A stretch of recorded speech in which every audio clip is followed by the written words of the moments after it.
الذي يستعد الآن للنزول. أندريس إذا بديلا للسنوسي الهادي في رحلة جديدة وفي تحدي وفي هذا اليوم الذي يعد تاريخيا بكل تأكيد أن نشاهد من خلاله النجم الإسباني الكبير هنا يخوض هذا التحدي. هنا يدخل بالتالي إلى أرضية الملعب وسط عاصفة من هنا في وسط الملعب. محاولة من انيستا لكن بتتخلى، محاولة وانطلاقة، وحكم المباراة أشار إلى استمرارية اللعب في 20 و27 على مدى 3 أيام.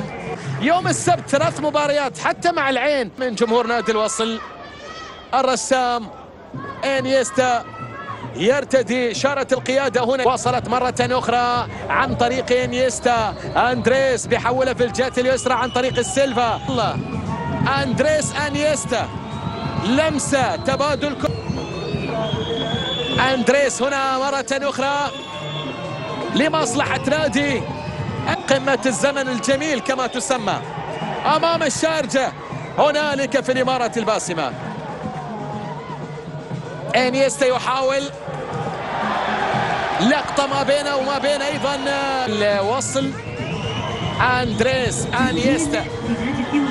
انيستا الآن على تنفيذ الكرة القادمة الآن، عرضية في منطقة الجزاء، محاولة بالراس.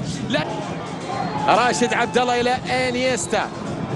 خليفة يحاول، الكرة بتتخلص، تعود هنا من جديد ومرة أخرى أندريس يقود الهجمة لنادي الإمارات. إبراهيم سرحان وابنه.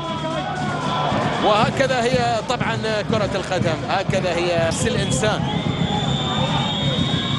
هذا حديث يطول، ربما لسنا بصدد الماضي من أمام اللاعب أداما ديالو. هنا أندريس انيستا. ألقاب فردية عديدة كثيرة جدا باستثناء طبعا الكرة الذهبية التي يقود البطايح، العين، شباب الأهلي، وكذلك أيضا خور فكان بانتظار المباراة الأخيرة